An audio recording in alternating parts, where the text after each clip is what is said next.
topics and I am Anand Mai. In this video, we are discussed on Ambedkar's role in the Constitutional Assembly towards the cause of social justice in independent India. As the chairman of the drafting committee, Ambedkar was closely associated with drafting of the Constitution for Free India as the unquestioned spokesman of the untouchables. Ambedkar kept in mind the interest of scheduled caste while drafting the constitution. As a matter of fact, Ambedkar was a party to general consensus in the Constituent Assembly that the term backward class would override three principal components: scheduled caste, scheduled tribes, other backward class. And Ambedkar addressed himself to the task of securing social justice for all backward class in the country under the mandate of a new constitution. Fundamental rights. Ambedkar was convinced of the need for a Bill of Rights in the Indian Constitution. He was continuously pleading for an elaborative system of fundamental rights for the minorities in particular, all the citizens in general. His fight for social justice was the main plank in his struggle as the leader of the minorities. He was also convinced that social justice could not be secured unless it was enshrined in the Constitution itself. One of the first tasks to which the Constituent Assembly addressed itself was the formulation of a Bill of Rights with a pride of place accorded to social justice and non-discrimination. A comprehensive charter of rights was soon evolved through various stages in the Assembly and committees. In the Indian Constitution, provision aimed at preventing discrimination and promoting social justice are known as fundamental rights.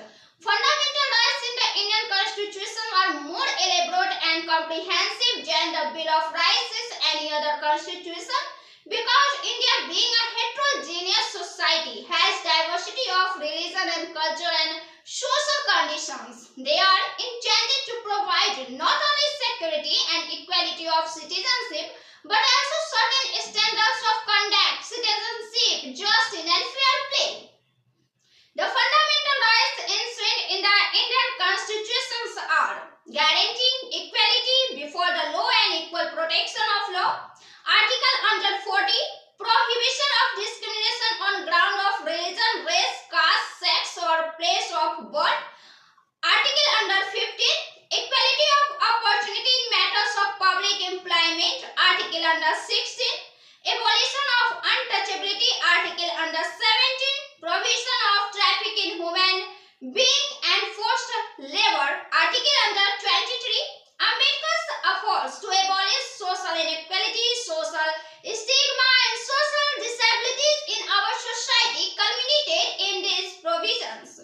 In nutshell, it may be said that that the founding fathers of our constitution emphasized that the objective of the constitution was to establish an egalitarian society where rights were guaranteed to not a few but to all.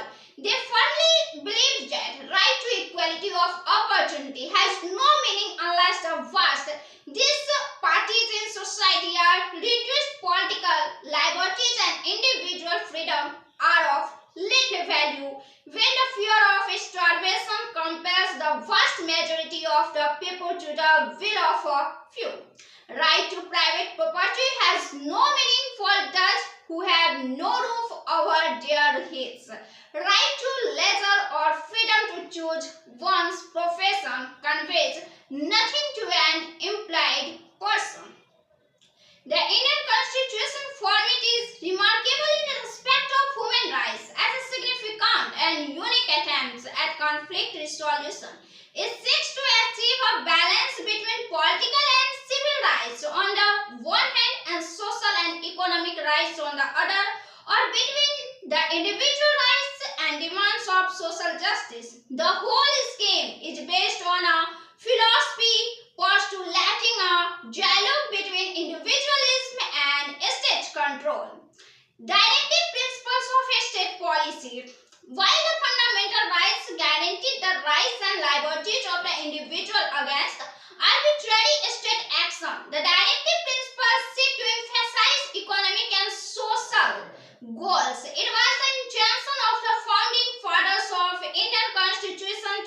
incorporate into the constitution concept and principle that should determine governmental activity which would bring about a social and economic change in the country. Ambedkar defends the directives principle of a state policy in the following words: whoever captures power will not be free to do what he likes with it in the exercise of it. He will ever to respect these instruments of instruction which are called directive principle. He cannot ignore them. He may not have to answer for their breach in a court of law, but he will certainly have to answer for them before the electoral election time. For the great value, these directive principles poses will be realized better when the forces of right contrive to capture power. The directive principles strive to create a welfare state and a just social order without any economic exploitation. Article under 38 contains the essence of these principles. The state shall strive to promote the welfare of the people by securing and protecting as effectively as it may a social order in which justice, social, economic and political shall inform all the institutions of national life. A special provision, the provision of Part XVI of the Indian Constitution may be described as a special provision relating to certain classes, the scheduled castes and tribes, the Anglo-Indians and the social and educationally backward classes. Article under 330 provided that seats shall be reserved for scheduled castes and scheduled tribes in the House of the People. Article 331 provides for representation of the Anglo-Indian Committee by nomination by the President in caste that community is not adequately represented in the House of the People. Article 332 provides that seats shall be reserved for scheduled castes and scheduled tribes in the legislative assemblies of the state. Article 333 provides for representation of the Anglo-Indian Committee by nomination by the governor in caste that community is not adequately represented in the state's lower house. According to the Article 334, the period of such reservation is fixed as 10 years for the commencement of the Constitution. Article 335 stipulates that the claim of the member of the scheduled caste and scheduled tribes shall be taken into consideration consistent with the maintenance of efficiency of administration in the making of appointment to service and post in connection with the affair of the union or of a state. Article 336 deals with a special provision for appointment in certain service for the Anglo-Indian community. Article 337 deals with educational grants for the Anglo-Indian community. Article 338 provides for a special officer for the scheduled caste and scheduled tribes to be appointed by the President, whose duty is to investigate all matters relating to the safeguards for the scheduled caste and scheduled tribes and to report to the President. For the purpose of Article 338, reference to scheduled caste and scheduled tribes are to be constructed as including reference to such other backward class as may be specified by the President on receipt of a report from a commission which may be appointed under Article 340. Article 339 provides for the appointment of a commission to report in regard to the administration of the scheduled areas and the welfare of the scheduled tribes. Article 3401 provides for the appointments by the President of a commission to investigate the condition of social and educationally backward class within the territory of India and the difficulties under which they labor and to make a recommendation as to the steps that should be taken by the union or any state to remove such difficulties and improve their conditions, etc. Speaking about the special provision incorporated in the Indian Constitution, Ambedkar made the following observation. Speaking for myself, I have no doubt that the Constituent Assembly has done wisely in providing such safeguards for minorities as it has done in this country. Both the minorities and the majority have followed a wrong path. It is wrong for the majority to join in the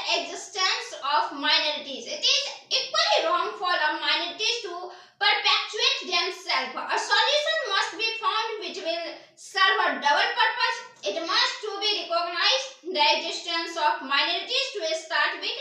It must also be such that it will enable majorities and minorities to merge someday into one. The solution proposed by the Constituent Assembly is to be welcomed because it is a solution which serves this twofold purpose: to diehards who have developed a kind of fanatism against minorities protection. I would like to say two things. One is that minorities are an explosive force which, if it erupts, can blow up the whole fabric of the state.